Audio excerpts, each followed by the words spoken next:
안녕하세요.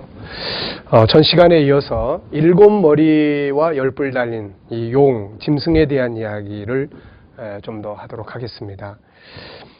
우리가 성경을 이해하는 데 있어서 성경은 역사를 다루고 있다. 창세기 3장 15절에 한 절이 어떻게 진행돼서 어떻게 완성되는, 끝나는 이 역사를 다루고 있다. 이 싸움의 역사. 그러다 보니까 성경에는 그 싸움의 대상이 이렇게 나타나죠. 하나는 바로 용, 사탄의 역사. 그리고 그 마귀는 보이지 않는 곳에서 일하잖아요. 그래서 보이는 세계 속에서 일하는 그의 아들이라고 표현할 수 있는 그의 후손, 바로 적그리스도적인 존재들. 그리고 이제 이 존재들과 부딪혀서 싸우는 이제 대상, 바로 이제 교회들이죠. 바로 성도들입니다. 그래서 이 여자와의 싸움, 또 후손들과의 싸움, 이런 싸움의 역사가 이제 진행이 되는 것이죠. 자, 그러다 보니까는 그 역사의 중심부에 이 세상 나라에 등장했던 많은 나라들 가운데 바로 성경이 지목하고 있는 나라들이 이렇게 등장을 합니다. 창세기에서부터 요한계시록까지를 가만히 이렇게 놓고 보면은 바로 그 속에서 등장하는 나라들이 있어요. 적그리스도적인 나라들, 성도들을 핍박하는 나라들. 이 나라들이 바로 7개의 나라로 나타나고 있습니다. 이 부분에 대해서는 계시록 17장에서 조금 더 우리가 자세하게 설명할 수가 있는데요. 자, 계시록 17장을 한번 보시면은 3절 말씀을 보면은 성령으로 나를 데리고 광야로 가니라. 내가 보니 여자가 붉은 빛 짐승을 탔는데 그 짐승의 몸에 참남된 이름들이 가득하고 7머리와 10뿔이 있으며. 자, 하나는 7머리와 7머리, 그리고 10뿔이 달린 용이 하나 있습니다. 용. 그리고 또 하나는 똑같이 생겼는데 짐승이 있습니다. 용은 바로 마귀고 짐승은 적그리스도죠. 그러니까 이거는 보이지 않는 가운데 일하는 존재, 이건 보이는 가운데서 일하는 존재. 자, 그래서 이 7머리에 대해서 지난날에 어떤 분들은 공산주의다, 이렇게 이야기하는 분들도 계시고 하지만, 그러나 성경 전체를 우리가 이렇게 자연스럽게 이렇게 쫙 보면, 이거는 7나라를 가리키는 말이구나 하는 것을 알 수가 있습니다. 자, 실제로 우리가 17장 7절부터 보면은 그렇게 설명하고 있는 것을 우리가 볼 수 있죠. 천사가 가로되 왜 기이 여기느냐? 내가 여자와 그의 탄 바 7머리와 10뿔 가진 짐승의 비밀을 보여주겠다. 네가 본 짐승은 전에 있었다가 시방 없으나 장차 무조갱으로부터 올라와 멸망으로 들어갈 자니 땅에 거하는 자들로서 창세 이후로 생명책에 농명되지 못한 자들이 이전에 있었다가 시방 없으나 장차 나올 짐승을 보고 기이 여기리라. 지혜 있는 뜻이 여기 있으니 그 7머리는 설명합니다. 여자가 앉은 우선 7산이다 이렇게 이야기해요. 7산. 자, 그 다음에 7왕이다 또 이렇게 이야기합니다. 7 왕이다. 그러니까 이 7머리는 지금 7산이라고도 하고 7왕이라고도 한다 이렇게 보는 거죠. 자, 그런데 여기 보면은 이제 뭐라고 이야기를 하고 있냐면은 5은 망했다. 하나는 있다. 다른 이는 아직 이루지 아니하였으나 이름은 반드시 잠깐 동안 계속하리라. 자, 그럼 우리가 역사 속에 등장하는 창세기부터 요한계시록까지 등장하는 요 7의 왕, 7산이라고도 부르는, 여기서 이 산이라는 말도 우리가 주목할 필요가 있죠. 우리가 스가랴서 그 4장 6절 이하를 보면 하나님께서 당시에 성전 건축을 회방하고 있던 그 바사의 그 왕, 그 바사 제국을 태산아 이렇게 명칭하시는 걸 우리가 볼 수 있습니다. 태산아 네가 무엇이냐? 수르바벨 앞에 평지가 되리라. 그러니까 여기서는 그냥 산이 아니라 나라를 가리키고 있다는 걸 우리가 알 수가 있습니다. 왜냐하면 그 다음에 이거를 왕이라고 표현하고 있기 때문에 실제적인 마운틴이 아니라 바로 이거는 나라, 왕, 나라를 가리키는 말입니다. 자, 그러면은 여기서 이제 키포인트는 뭐예요? 하나는 있다 그런 말이에요. 하나는 있다.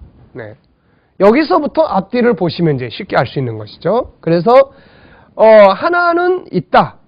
그러면 사도 요한, 이 계시를 받고 있는 그 현재 사도 요한 시대에 있었던 나라는 바로 로마입니다. 로마. 그렇기 때문에 로마 제국 앞에 있는 5개의 나라, 이 나라를 우리는 헤아려 보면 되죠.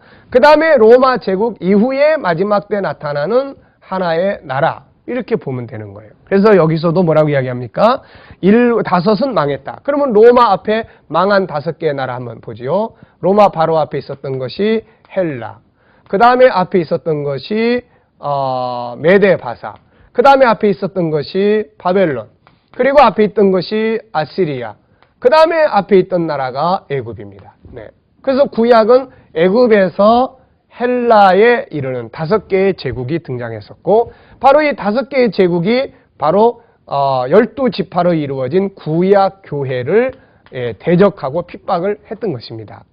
자, 그래서 이 구약 교회가 핍박하고 싸웠던 이 5개의 나라, 그 다음에 이제 로마가 하나 이제 지금 있고, 그래서 예수 그리스도를 죽이고 성도들, 제자들을 죽이고 성도들을 무섭게 핍박했던 바로 그 적그리스도의 나라입니다. 그리고 이제 마지막으로 하나가 오게 되는데, 여기 보면 뭐라고 이야기합니까? 다른 이는 아직 이르지 아니하였으나 이름은 반드시 잠깐 동안 계속하리라. 요게 하나가 이제 다시 오게 되는 거예요. 역사의 마지막 선상에서. 그러면 이제 요게 등장을 하는데, 이거는 어떻게 등장을 하느냐? 전에 있었다가 시방 없어진 짐승은 8째 왕이니 7 중에 속한 자라. 여기에 7번째 나라인데 여기서 왕이 하나 나타난다는 거죠. 근데 이 왕은 8번째 왕이다. 왜 그런 수치가 되느냐면은 12절. 네가 보던 10뿔은 10왕이다. 그러니까 이 나라는 10왕으로 이루어집니다. 10왕. 예, 그러니까 요 10왕이 숫자로 보면은 하나, 둘, 셋, 넷, 다섯, 여섯, 7번째이기 때문에 여기서 나오는 짐승, 작은 뿔 적그리스도는 8번째 왕이 된다. 이제 그런 이야기가 되는 것이죠. 그래서 이게 등장을 합니다. 그리고 이제 13절, 저희가 한 뜻을 가지고 자기의 능력과 권세를 바로 이 짐승, 적그리스도에게 준다. 그래서 전쟁 이후에 모든 권한을 이 사람에게 몰아줌으로써 이 사람이 바로 세계의 영웅처럼 등장하게 되는 이런 역사가 이제 이루어지게 되는 것이죠. 자, 그러면 이제 여기서 우리가 이제 본대로 7뿔, 하나, 둘, 셋, 넷, 다섯, 여섯, 7. 네. 그래서 7개의 머리는 바로 교회를 대적하던 7 나라를 가리키는 말이다. 그래서 하나는 보이지 않는 세계에서 다룰 때는 용. 네, 용. 네, 요건 보이지 않는 세계입니다. 보이지 않는 세계에서 이렇게. 그래서 이제 그림을 그린다면은 이제 이게 7 머리죠. 그리고 이제 보이는 세계에서 일하는, 여기서는 뭐라고 이야기를 하냐면은 짐승, 이렇게 이야기를 하는 거예요. 짐승. 여기는 용, 사탄. 네. 그리고 여기는 짐승, 바로 적그리스도입니다. 네. 자, 그래서 이제 이것들이 이제 교회와의 싸움, 성도들과의 싸움을 보여주는 것입니다. 자, 그러면 이제 12장으로 다시 한번 넘어가 보도록 하겠습니다. 그래서 12장은 위에 부분을 말하고 있고 13장은 아래 부분을 다루고 있다. 이렇게 보시면 돼요. 자, 그래서 12장을 보시면은 이제 한 여자가 있는데 발 아래는 달이 있고 그 머리에는 12별의 면류관을 썼더라. 바로 구약교회죠. 이 여자가 아이를 베어 해산하게 되면 아파서 애써 부르짖더라. 그래서 7 큰 붉은 용이 있어서 애를 낳기만 하면 잡아먹으려고 그러는데, 바로 우리가 출애굽기 1장, 2장에서 볼 수 있는 건 뭐예요? 바로 애굽과 그 이스라엘. 그러니까 이스라엘 여인들이 하나님의 자녀들을 낳기만 하면 다 몽땅 나일강 속에다 갖다 집어넣으려고 하지 않습니까? 바로 그 싸움. 그 다음에 이제 등장하는 것이 아수르와의 싸움인데, 이스라엘 백성들이 나중에 이제 가나안 땅에 들어간 다음에 그 가나안 땅에서 나라를 세우고 그 다음에 이제 북쪽 이스라엘을 멸망시킨 나라가 바로 이 아시리아입니다. 그래서 이 내용에 대해서는 열왕기하, 왕하 17장, 18장에서 잘 다루고 있습니다. 그래서 북쪽 사마리아, 이스라엘을, 하나님의 자손들을 완전히 다 아시리아가 멸망시키고 그들을 잡아다가 아시리아에 다 흩어버리고 아시리아 사람들을 이제 사마리아 지역에다가 갖다 살기 이민 정책함으로써 혼합주의가 이제 탄생하게 되는 것이죠. 자, 그리고 난 다음에는 어느 나라입니까? 이제 바벨론이 있죠. 바벨론. 그래서 이 바벨론은 이제 왕하 25장에 가서 보면 이제 남쪽 유다 왕국의 이제 하나님의 성소, 예루살렘 성전을 다 불태워버리고 하나님의 백성들을 죽이고 잡아가고 이렇게 되는 거죠. 바로 그런 역사를 보여주고 있는 거예요. 자, 그 다음에 나타나는 것이 어디입니까? 이제 메데바사는 어디에서 나타나나요? 우선 우리가 다니엘서 6장에 보면 메대왕 다리오 시절에 다니엘이 사자굴 속에 내려간 사건, 이보다 더 본질적인 것은 에스더서에서 설명합니다. 에스더서. 여기는 이제 에스더서에서 설명하는 거예요. 에스더서가 뭐예요? 바로 에스더서는 바로 적그리스도적인 존재 하만이 등장을 합니다. 그래서 하만이 이제 유대인들, 하나님의 백성들을 완전히 다 씨를 말리려고 하는 그런 정책을 펼치다가 오히려 나중에 자기가 이제 망하게 되는 이런 내용이죠. 그런 다음에 이제 헬라가 등장하는데 여기에는 다니엘이 다니엘서 7장에서 또 다니엘서 11장에서 언급한 대로 이제 북쪽 시리아에서 등장하는 그 안티오코스 에피파네스의 그런 적그리스도적인 역할, 그래서 성도들을 죽이고 성전을 더럽히는 이런 역할들을 보여주고 있죠. 자, 그 다음에는 이제 로마가 이제 오게 되지 않습니까? 그래서 로마 시대에는 예수 그리스도, 하나님 나라의 주인공이신 예수 그리스도를 죽이고, 그리고 제자들을 죽이고 성도들을 핍박하는 이 어마어마한 그런 악한 일들을 저지르게 된 바로 로마가 있습니다. 그리고 나서 이제 마지막 로마, 신로마가 등장하는데 요게 이제 등장을 해서 마지막 때 성도들을 핍박하는 이런 역사들을 이루게 되는 것입니다. 그래서 그 싸움을 보여주는 거예요. 근데 이 싸움의 배후가 누구냐? 바로 용이다. 그래서 12장은 용의 싸움을 보여주고 있고 13장은 이제 이 세상에서 현실 속에서의 싸움을 보여주고 있다. 자, 그리고 이제 4절에 보면은 그 꼬리가 하늘별 3분의 1을 끌어다가 땅에 던지는데 이것은 에스겔서 28장에서 그 하나님께 대적했던 사단이 천사들을 타락시키는 이런 과정으로 봅니다. 그리고 이제 5절에 보면 여자가 아들을 낳습니다. 교회가 성도를 낳는데 이들은 누구냐? 장차 철장으로 만국을 다스릴 남자라. 그 아이를 하나님 앞과 보좌 앞으로 올려가더라. 그랬습니다. 그러니까 여기에서 여자는 아들을 낳아요. 이 여자가 아들을 낳는 첫 번째 내용은 바로 마리아가 예수 그리스도를 낳는 거죠. 그래서 예수님은 만국을 다스릴 철장 권세를 가지신 분이고, 그 다음에 이제 예수님께서 이 마지막 이 소아시아의 7교회를 점검하실 때, 그 마지막 교회에다가 약속하신 것이 무엇입니까? 철장 권세는 이 두아디라 교회에다가 약속을 하신 내용이죠. 그래서 계시록 2장 26절을 보면 이기는 자와 끝까지 내 일을 지키는 그에게 만국을 다스리는 권세를 주리니 그가 철장을 가지고 저희를 다스려 질그릇 깨트림 같이 하리라.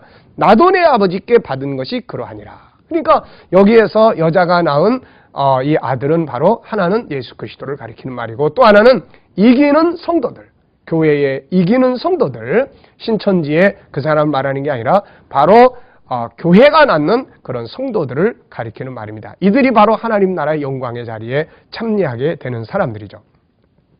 자, 그리고 이제 6절을 보시면은 그 여자가 광야로 도망하며 여기서 1260일 동안 저를 양육하기 위하여 하나님의 예비하신 곳이 있더라 그랬습니다. 자, 이 내용은 참 중요한 내용이에요. 이건 뭐냐? 자, 이 부분은 우리가 이미 계시록 11장에서 봤죠. 1260일 그러면 뭐가 딱 떠오르냐면은 바로 이 마지막 때에 나타날 이 적그리스도가 한 일의 언약을 맺는데 앞에 부분을 뭐라고 했습니까? 1260일. 뒤에 부분을 뭐라고 했어요? 42달 이렇게 이야기했어요. 그러니까 평화의 기간을 뭐라고 이야기를 하냐면은 평화의 기간을 1260일. 이때 주의 종들이 계시록 11장에서 설명한 것처럼 두 감람나무와 두 촛대와 같은 그런 능력을 가진 증인들이 마지막 복음운동을 하는 평화의 기간. 그래서 요 기간이 바로 1260일. 그 다음에 적그리스도의 영이 올라와서 그를 사로잡음으로써 성도들을 핍박하고 대적하는 요 기간을 42달 구분할 수 있도록 이렇게 성경은 분리를 해놨습니다. 그러니까 여기서 1260일은 뭐예요? 성도들이 마지막 시대 성도들이 보호받고 양육받고 훈련받는 바로 그런 기간을 말합니다. 그래서 여기에 보면 1260일 동안 저를 양육하기 위하여 예비한 곳이 있더라. 하나님의 양육의 기간을 말합니다. 자, 그렇다면은 자, 12별의 면류관을 가진 이 여자는 구약교회, 그리고 1260일 동안의 양육을 받는 교회는 말세교회입니다. 마지막 교회죠. 마지막 교회. 마지막 말세교회예요. 그러니까 이 용이 바로 구약교회로부터 시작해서 마지막 말세교회까지를 핍박하고 대적하는 그런 상황을 보여주는 거예요. 창세기 3장 15절이 바로 그 역사의 흐름을 보여주는 것입니다. 물론 싸움의 마지막 결론은 항상 여자의 후손이 이깁니다. 왜냐하면 뱀의 머리를 짓밟아서 깨트려 버리기 때문에 마지막 싸움은 항상 여자의 후손들이 이기게 되는 것이죠. 자, 그래서 요 12장의 요 내용은 바로 이렇게 일곱 머리, 일곱 나라를 통해서 일하는 사탄의 역사와 그 사탄이 대적하는 교회의 역사, 구약교회와 마지막 말세교회까지를 대적하는 사단의 역사를 보여주고 있다 하는 것입니다. 자, 이제 7절 말씀을 보면은 하늘에 전쟁이 있습니다. 미가엘과 그의 사자들이 용으로 더불어 싸울세 용과 그의 사자들로 싸우나 이기지 못하여 다시 하늘에서 저희의 있을 곳을 얻지 못한지라. 자, 이 미가엘과의 싸움, 미가엘과의 싸움은 언제 일어났을까? 이 싸움은 언제 일어났을까요? 여기에 대해서는 여러 가지 해석들이 있습니다. 몇 가지 소개하면은 우선 첫째는 에스겔서 28장에서 사단이 하나님을 대적하는 그 싸움, 그 싸움에서 쫓겨날 때 미가엘과 사자들이 용과 싸워서 쫓아냈다, 이렇게 하나 보는 견해. 그 다음에 또 하나는 무엇입니까? 예수님께서 십자가에 못 박혀 돌아가심으로 마귀가 더 이상 성도들을 참소할 수 없는 상황으로 쫓겨난 상태. 그래서 9절에도 큰 용이 내어 쫓기니. 자, 이 내용은 우리가 예수님의 십자가 사건, 그래서 이 내용은 참고로 요한복음 12장 31절을 보시면, 요한복음 12장 31절을 보시면은 예수님께서 이런 말씀하셨어요. 자, 이제 이 세상의 심판이 이르렀으니 이 세상 임금이 쫓겨나리라. 용이 쫓겨난다. 그 다음에 또 16장 11절도 비슷한 말씀을 하셨는데요. 한번 보겠습니다. 자, 심판에 대하여라 함은 이 세상 임금이 심판을 받았음이니라. 또 골로새서 2장에서도 요 내용을 좀 참고해 보면은 십자가로 승리하셨느니라, 이렇게 말씀하는 거 볼 수 있습니다. 15절에 정사와 권세를 벗어버려 밝히 드러내시고 십자가로 승리하셨느니라. 그래서 예수님께서 십자가 위에 달려 돌아가실 때 바로 하늘에서는 영적 싸움이 벌어졌다.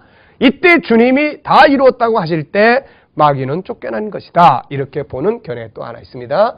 세 번째는 이게 이제 마지막 때에 되어지는 일이기 때문에 또 미가엘이 싸우는 싸움 중에 하나가 바로 다니엘서 12장 1절에서 말씀하고 있는 것처럼 적그리스도가 등장할 때에 미가엘이 성도들을 돕기 위해서 싸우는 싸움이기 때문에 이것을 바로 이때로 보는 것입니다.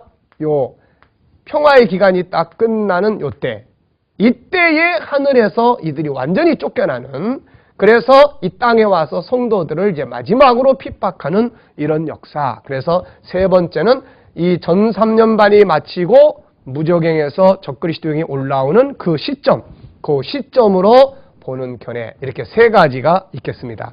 세 가지가 다 타당성이 있는 견해들이기 때문에 우리는 참고해서 보시면 될 것 같습니다. 자, 9절에는 이제 쫓겨나요. 그래서 정체를 밝혀주는데 옛 뱀, 혹은 사탄, 용, 혹은 사탄, 마귀 다 몽땅 다 여기 모여 있습니다. 그래서 결국 창세기 3장에서 들어왔던 뱀 역시 사탄이 뱀을 활용한, 그 다음에 역시 뱀이 마귀가 자기를 계시한 것 중에 하나가 용입니다. 용은 실물의 동물이 아니라고 그러죠. 근데 우리가 어떻게 용을 알겠어요? 사람들이. 바로 이것은 마귀가 자기를 가장 세상에서 신비한 어떤 존재로 자기를 계시한 내용이다. 그래서 우리가 태국에 가보면 7머리 달린 용이 나타납니다. 어떻게 사람이 7머리 달린 용 혹은 뱀을 알 수 있겠습니까? 이것은 마귀가 자기를 인간들의 지배하는 가장 중요한 신격화시켜서 자기를 계시한 그런 증거입니다. 근데 이 7머리 용이 우리 한국으로 넘어오면서 6머리는 어디로 가버리고 그래서 절에 들어가 보면은 그 7머리 앞에 딱 버티고 앉아 있는 것이 그게 바로 석가모니예요. 그래서 그 사람들은 왜 7머리를 섬기냐? 그러니까 석가모니가 돌을 닦을 때 바로 7머리 달린 용이 나타나서 보호해줬다. 이제 이래서 섬긴다고 이야기를 합니다. 자, 근데 우리 한국에 넘어오면서 또 중국에 넘어오면서 이게 한 머리로 남아 있어요. 그래서 절에 가면은 지금도 용이 이제 하늘을 나는 용, 그리고 여의주를 물면 그야말로 천변만화를 일으키는 그런 역사 때문에 사람들이 용을 아주 무서워하기도 하고 또 용의 해다 그러면 막 그 전에 결혼해서 용띠 가진 자녀들을 낳으려고 하기도 하고 인간 속에 알게 모르게 지배하고 있는 그런 모습을 우리가 볼 수가 있습니다. 자, 그러나 성경은 용은 마귀다 이렇게 이야기해요. 사탄이다. 그리고 뭐 하는 자냐? 9절에 보면은 온 천하를 꿰는 자다. 그래서 하나님의 백성들을 꿰서 멸망으로 들어가게 만드는 존재, 이 존재다 이렇게 이야기합니다. 자, 그래서 내가 쫓겨가지고 결국은 어떻습니까? 이제 10절부터 보면은 하늘에서 쫓겨났고 이제 어린 양의 피와 자기의 증거하는 말을 인하여 저를 이기었으니 그들은 죽기까지 자기 생명을 아끼지 아니하였도다. 그러므로 하늘과 그 가운데 거하는 자들은 즐거워해라. 땅과 바다는 화 있을진저. 왜? 이 땅에 마귀가 이제 내려와서 자기 때가 얼마 남지 않은 걸 자기도 알아요. 그렇기 때문에 크게 분을 내서 마지막 성도들을 이제 핍박하는 일을 하기 위해서 내려왔기 때문에 땅에 있는 자들은 이제 그렇게 화가 있다 이런 이야기죠. 그리고 13절부터는 용이 자기가 땅으로 내어쫓긴 것을 보고 남자를 낳은 여자를 핍박합니다. 그 여자가 큰 독수리의 두 날개를 받아 자기 광야 곳으로 날아가 거기서 그 뱀의 낯을 피하여 한때 두때 반때, 다니엘서 7장에서 보여주고 있는 한때 두때 반때, 바로 42달의 기간을 이야기를 하는 것이죠. 자, 그래서 1260일 동안 양육을 받습니다. 여자의 뒤에서 뱀이 그 입으로 물을 강같이 토해냅니다. 죽이려고요. 말살시키려고. 그렇지만 감사하게도 하나님께서 땅이 입을 벌려가지고 물을 흡수해버리고 그리고 이제 여자의 후자손을 보호하시는 하나님의 역사를 보여줍니다.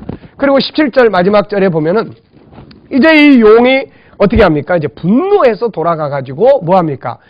하나님의 계명을 지키고 예수의 증거를 가진 자들로 싸우기 위해서 바다 모리 위에 딱 씁니다, 이제. 그래서 그 다음에 바다에서 딱 나오는 짐승이 나타나는데 이게 이제 바로 적그리스도죠. 그러니까 용이 자기의 아들을 내세워가지고 이 땅에 있는 성도들을 핍박하려고 하는 이런 마지막 싸움을 하려고 하는 이런 모습을 이제 보여주고 있는 것입니다. 자, 그래서 이 12장은 바로 교회와 여자의 싸움, 그 교회는 구약교회, 그 다음에 신약교회, 말세교회까지를 핍박하는 사단의 역사.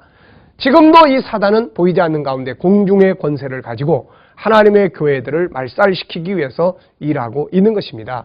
그 사단의 영향을 받아서 보이는 세계에서 바로 이 적그리스도와 같은 존재들을 등장시키고 정치적으로, 종교적으로, 학문적으로, 과학적으로 다양한 일꾼들을 세워서 우리 성도들에게 하나님의 백성들을 멸망으로 들어가게 만드는 이런 일들을 하고 있는 것이 바로 사단의 역사다 하는 것입니다. 이제 다음 시간에는 바로 이 7머리의 용, 이 용의 후손이라고 할 수 있는 짐승, 이 짐승의 역사, 그리고 그 짐승과 성도들의 싸움에 관한 역사를 우리가 살펴보도록 하겠습니다. 자, 이 시간 공부는 여기서 마치도록 하겠습니다. 수고하셨습니다.